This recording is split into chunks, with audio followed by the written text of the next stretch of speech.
What's up, softball players? Coach Dan Blewett here. Today we're going to talk about shoulder tilt and how it impacts your arm angle and how it impacts your throwing mechanics. So if you're new to my channel, I'm Dan Blewett. I do tons of softball throwing videos. I do strength training videos, mental training videos. So if you're new to my channel, definitely subscribe. Check out my other videos. I have playlists. If you're new to throwing, if you need to really improve your velocity or your accuracy, just jump around. You find tons of stuff on my here on my Snap Softball channel. So today's video, we're going to talk about how your shoulder tilt impacts your arm angle, which impacts where your elbow is, which is also going to impact your throwing mechanics as a whole and your velocity.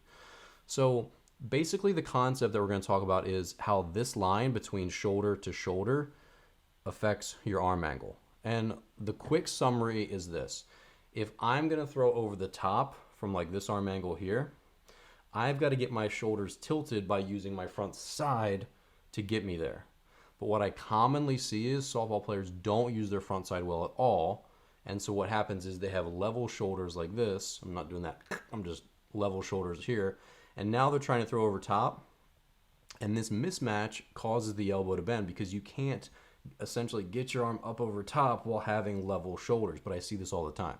So when you have level shoulders and you try to get your hand above and behind the ball, you end up just sort of making this and you dip your elbow and you push. And that's the problem that a lot of softball players have. I know some of you watching this have that issue. So basically what the body wants to do is get a match. They want the shoulder line to match the arm line. So if you're on the run or if you're on the move through the infield and your shoulders are level and you need to get the throw off quickly, it's got to be a sidearm throw. If you really want to go over top, you have to actually use your front side and tilt your shoulders down to get the arm up there. You can't do one and not the other. So if you want to go over top, you have to use your front shoulder and tilt your shoulders to match. Otherwise, if your shoulders are level, you have to go sidearm, or you're going to shove the ball like this and you're going to have that pushy low elbow with low velocity to go with it. So let's go over some examples. I've got baseball and softball players we can go over. And I'm going to give you a good feel for what this looks like so that you can spot it at home and hopefully make these changes to your mechanics. Okay, so let's look at some examples of what we're looking for here. So with this player, you can see that her shoulders are slightly above level and her arm pretty much matches that angle, right? It's like there's a gentle smooth curve in her elbow, which is normal. That's more of an anatomical difference. But her shoulders are in straight line with it. There's no like big dip. There's no big V in her arm. It's pretty much just straight across. So here's a baseball guy, and you'll see the same thing. It's like a dead straight line all the way down his arm from start to finish. And again, that little slight bend in the elbow is a bit of an anatomical difference where, again, you can see that straight line right there. So he's pulling down with his glove arm to create this tilt in his shoulders. And then that tilt is applied to his arm action. Here's another player. She has, again, good tilt. She's using her glove arm to pull herself down to create that higher arm angle. And you're going to see these higher arm angles typically in outfielders. So this outfielder is making a strong throw, and she's using her glove arm here. She's pulling down to create tilt, and that's what gets her above the ball, and that helps get her elbow up and over top. So here is the first mismatch, and this is actually you don't need nothing to see over here. These shoulders are level, or they're actually almost like slightly angled down, right? And so in this picture, what you see is essentially her shoulders and her upper arm are doing the right thing. They're trying to match, but then she's trying to get above the ball, which is a really common thing that softball throwing routines are fraught with. We don't need to do this like elbow, you put your elbow in your hand and you flick the ball to practice being behind it. I think there's an obsession in softball with being behind and on top of the ball. When you throw sidearm, you absolutely should not be on top of the ball. This doesn't look right to anyone. I guarantee that even if you're new to throwing mechanics, this doesn't look right to you. It should be a long, straight arm like we saw in all the other ones. The rules aren't different for sidearm. They're the same. And so we don't want, this is the mismatch I'm talking about. We don't want the upper arm and the shoulders going one way and the hand and forearm going another. So let's watch our first video here. So this is a shortstop, and she's gonna show the same flaw to a lesser degree, but basically her shoulders are gonna be slightly angled down because she's on the move. She's getting rid of it quick. And then right here, you can already see the problem start to develop. So she's got low shoulders, her elbow's coming front a little bit. Her arm angle should go pretty much straight through, but instead, she tries to get her hand above it. And so now we have this slight dip in the elbow. And so I'm going to restart this real quick. So basically what we're trying to accomplish is, instead of forcing us to be on top of it, let our arm go to the side. She's just a little bit too high trying to get her fingertips on top, and she should let that elbow extend out a little bit farther.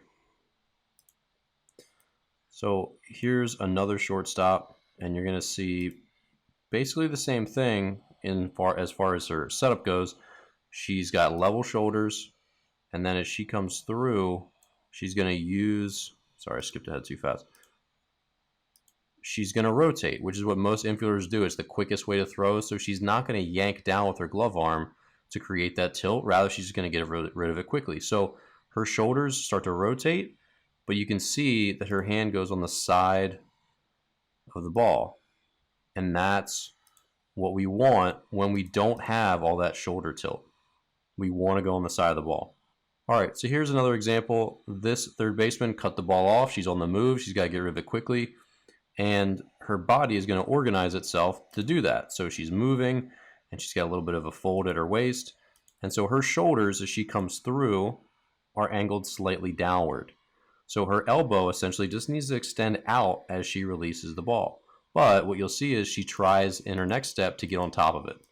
And it's basically impossible to get on top of the ball with level shoulders. That's not what the body wants to do. So because of that, her elbow jumps ahead, and now it's sort of free of what her shoulders and her body is doing, and now she can get on top of it, but you can see she's got this low elbow and she's pushing the ball. She's not using the rotation of her shoulders, which is the fastest human movement. We want to let the body dictate where the arm goes. When we use the hips and core well, it's going to kind of just bring the arm through like a whip on its own. But we're forcing ourselves to get above it, and I think this is a cultural thing in softball where we're constantly reinforcing being on top of the ball in some of these pregame routine drills that just aren't very effective, rather than letting girls throw sidearm and teaching them how to do it the right way. So again, we want her to throw sidearm on that throw. She's moving through it. That's what all the baseball guys do, and it's also what some of the best throwers in softball do. But with baseball guys, you'll never see them throw like that. Never, never, never. They won't be able to play Division I baseball if they throw like that.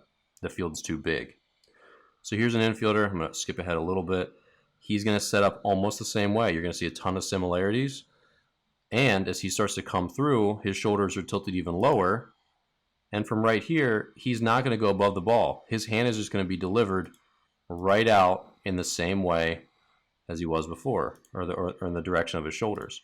So let's restart that again. So from here, you're just going to see the arm follow, or the hand follow the elbow, and he's still through the center of the ball.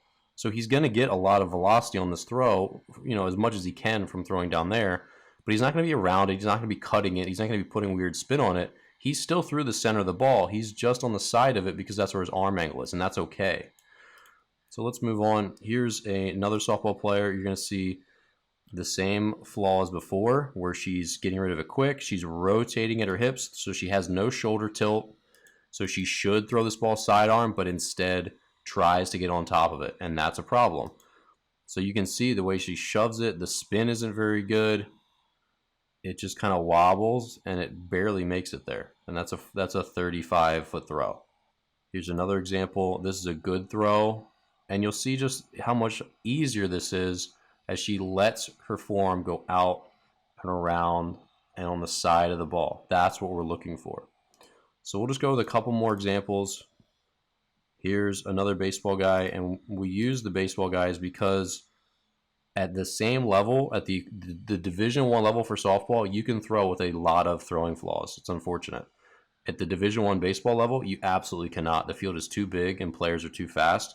So you basically just won't be able to play Division I baseball if you have major throwing flaws. You certainly can't pitch, and you almost definitely can't play the infield either. It's just too big of a field. So it really exposes bad mechanics, more so than the softball field does. So as this guy comes through, and he's a lower arm slot pitcher, I'll spoil that for you. He rotates a lot, has relatively only just a slight amount of tilt, especially compared to the other baseball guy we saw earlier. And again, watch his arm. It's going to be delivered to the side. And he has this pretty much dead straight from shoulder to fingertips, with just that slight bend in his elbow. Not really a bend, just like a slight curvature, which again is more of an anatomical difference. So let's watch that again real quick.